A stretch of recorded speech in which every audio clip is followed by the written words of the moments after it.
wabarakatuh. Berjumpa lagi dengan Kak Sarah. Hari ini kita akan belajar pengurangan desimal. Ini adalah materi kelas 5. Tapi tetap dipakai dan digunakan di kelas 6, SMP, bahkan SMA. Baiklah, sebelum kita mulai, jangan lupa untuk like, share, dan subscribe ya. Langsung saja kita mulai. Misal ada angka 1, 2, 3, 4, 5. Nah, kita harus tahu dulu kedudukannya angka-angka ini. 1, kedudukannya ini adalah sebagai puluhan. Paham ya?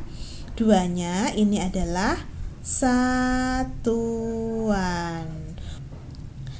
Puluhan dan satuan sering dipelajari karena ada di depan koma. Kalau yang di belakang koma 3, 4, dan 5 ini pasti jarang yang tahu karena ini tidak sering dipelajari. Baik, kakak beritahu, yang 3 di belakang koma ini adalah posisinya sebagai persepuluhan. Jadi 3 itu kedudukannya sebagai persepuluhan ya, karena di belakang koma.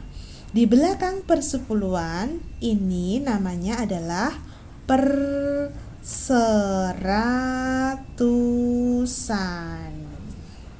Nah, kalau di belakangnya lagi, yaitu di belakang perseratusan, ini namanya perseribuan.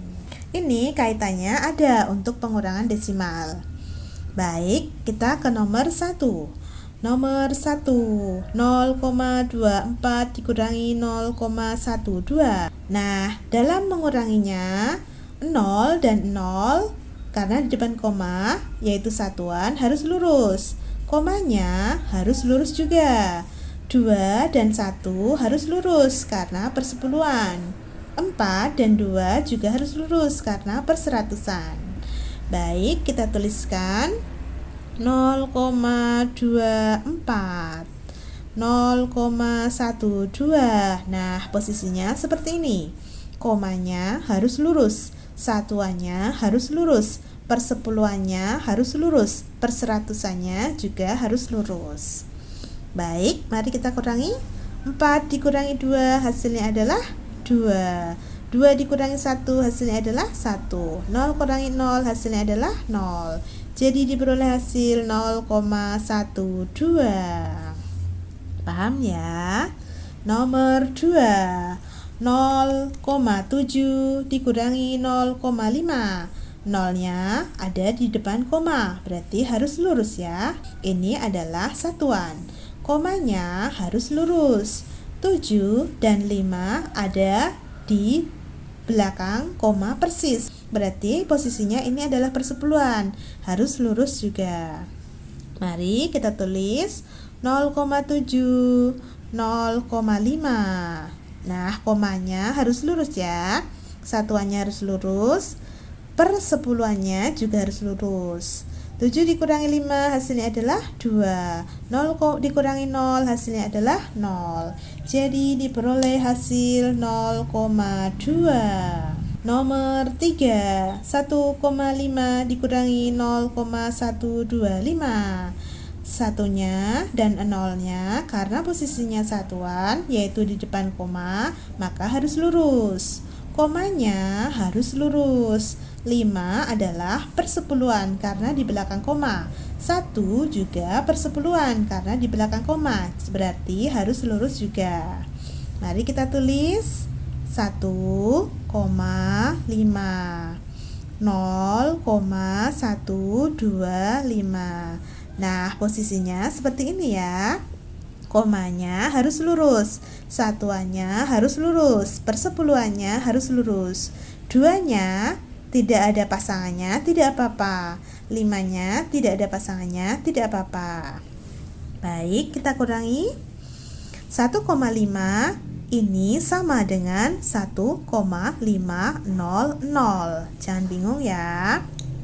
Baik, sekarang 0 dikurangi 5 tidak bisa karena atasnya lebih kecil. Berarti harus pinjam di depannya. Di depannya tidak punya, berarti harus pinjam pada 5. 5 meminjamkan 1. Berarti kalau meminjamkan 1, belakang sendiri mendapatkan 10. Depannya mendapatkan 9. 5-nya karena sudah meminjamkan 1 berubah menjadi 4. Nah, sekarang atasnya sudah lebih besar, berarti bisa dikurangi. 10 dikurangi 5 hasilnya adalah 5. 9 dikurangi 2 hasilnya adalah 7. 4 dikurangi 1 hasilnya adalah 3. Hasilnya adalah 1. Jadi diperoleh hasil 1,375. Paham ya? Nomor 4, 5 dikurangi 0,36. Jangan bingung, 5 adalah bilangan bulat, tidak ada komanya. Berarti kita tahu 5 itu apa? 5 itu satuan. Berarti 5 itu harus urut dengan 0.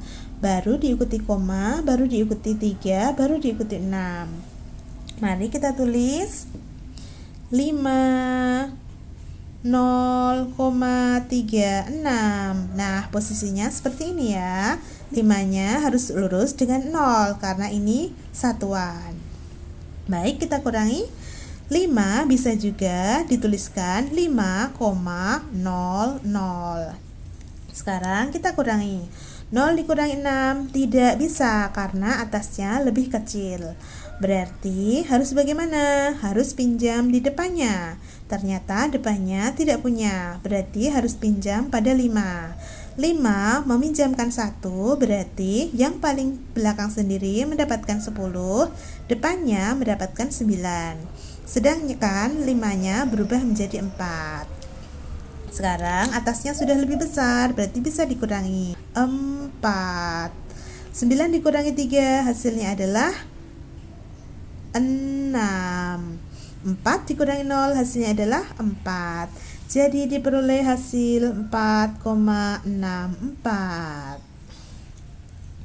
Nomor 5, 12 dikurangi 1,3. 12-nya jangan bingung, tidak ada komanya, tidak apa-apa. Yang penting kita tahu, satunya itu adalah puluhan, 2-nya adalah satuan. Berarti 2-nya harus lurus dengan 1 karena 1 juga di depan koma, yaitu satuan. Baru diikuti koma, baru diikuti 3. Mari kita tulis 12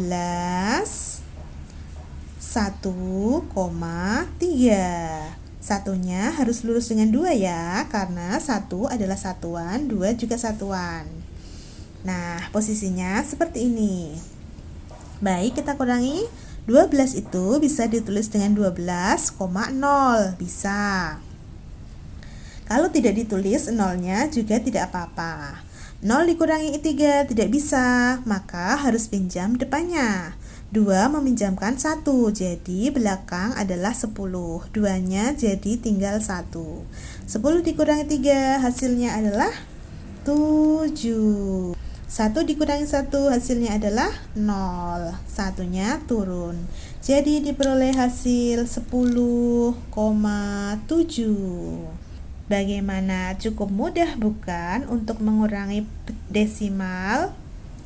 Hasil desimal ini bisa langsung diubah menjadi pecahan biasa dan juga bisa langsung diubah menjadi persen. Kalau kalian lupa caranya, kalian bisa melihat di video tahun lalu, yaitu yang berbackground warna kuning, yaitu mengubah desimal menjadi pecahan biasa dan mengubah menjadi persen. Baiklah, cukup sekian dari Kak Sarah. Jangan lupa untuk like, share, dan subscribe ya. Sampai jumpa di video selanjutnya. Assalamualaikum warahmatullahi wabarakatuh. Sampai jumpa.